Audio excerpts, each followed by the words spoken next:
So you just whiffed your shot and the first thing you blame is your mouse or sensitivity. And don't worry, we've all been there. The most common mistake is that you're looking at sensitivity as a cure for your problems rather than a detail.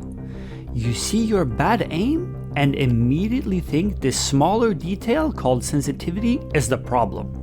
And not the fact that I don't micro adjust, I don't hit my initial shot, I don't react quick enough. This form of escaping your actual problem is what's holding you back. Instead, look at your lack of fundamental work and your inability to correctly attack your weaknesses.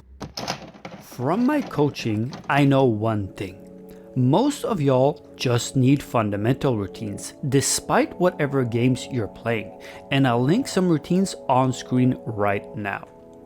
That being said, what are some ways we can figure out the best sensitivity for ourselves? This is where many YouTubers would have clickbaited you and given you a 360 test or maybe some scenarios to play. I say sensitivity matters so little that you can blindly choose something and just forget about it. That's why I don't make these types of videos, but people keep asking me for it, so here it is. One thing I do recommend, however, is that you use a universal sensitivity around 25 to 45 centimeters. And the reason I recommend this is because eventually you'll want to switch games and you'll want to switch sensitivity depending on the situation or game you play. Instead, I hold the theory of perfecting your sense and attacking your flaws rather than a setting that is often unrelated to your whiffs. Instead of switching sense on a bad day, you use that day to identify what you're doing wrong. Which brings me to the second thing people always ask me, should I switch my sensitivity? Now, we have to understand how different people work. There's no one-way uniform answer for everyone. So some people learn from switching their sensitivities often, but these people are often the ones who are already skilled. And more importantly, they commonly do it for scores as opposed to in-game benefit. If you like this sort of analysis or want to go on a deeper dive, I recommend checking out my brand new 2024 Improvement Guide for AIM, which is free and available for all. Continuing this notion on switching sensitivities, I've seen you guys live while aim coaching, and I'd say that 98% of you are just pure beginners, which is exactly why you need to put aside this detail and focus on the work you do. However, there are people who actually do see benefit from switching their sensitivity, and there are others like me who don't see any benefits, and in fact it might even hinder your aim. The way you find out which one you are is by trying them both out. So despite what anybody says, there is no yes or no answer here. You have to figure out what works for you and not use other people's arguments or reasoning to make your decisions. Go for a week when you switch sensitivities constantly and see how your aim feels, and then go for another week where you don't switch sensitivities at all and see how your aim feels. See what suits you best and then stop questioning this whole thing. Another common thing I always get asked about is low sensitivity or high sensitivity better for maybe specific games? And no, high or low sensitivity doesn't matter, and I don't take the approach that sensitivity is game related either. However, there's a key distinction between the two variables. Specifically with low sensitivities, many recommend this because it makes you more consistent, but in reality it also brings down your skill ceiling because your issues don't just magically disappear with any sensitivity.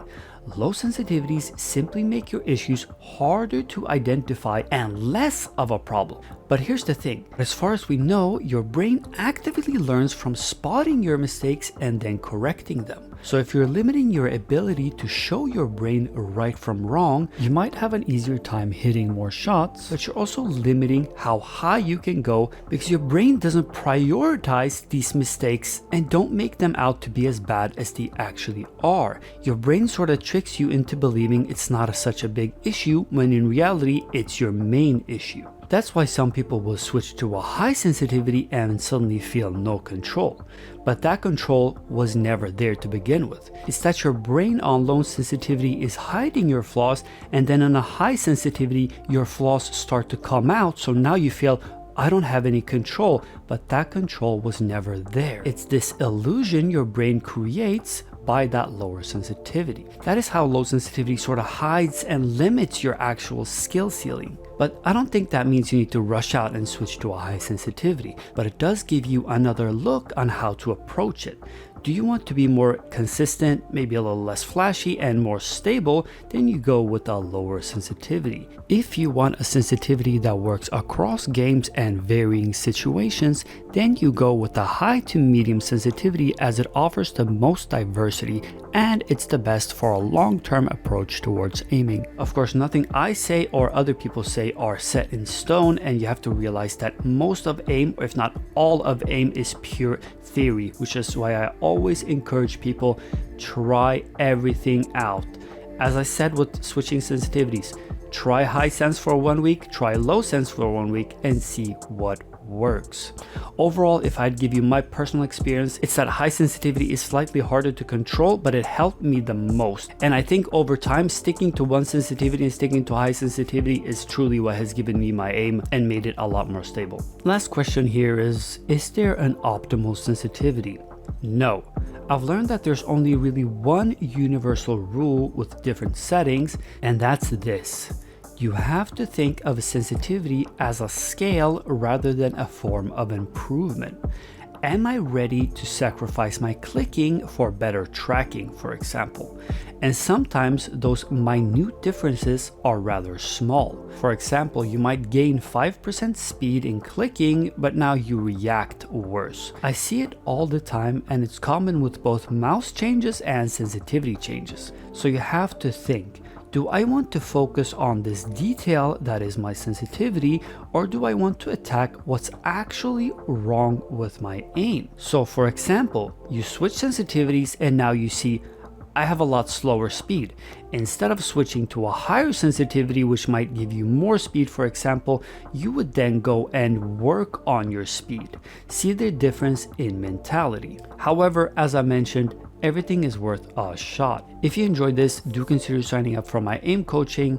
Hit that like and sub button, and do tell me what your thoughts on sensitivities and your experiences are, because everybody seemingly has different experiences with aim, because some things work for some people and other things don't work for the same sort of people. Done.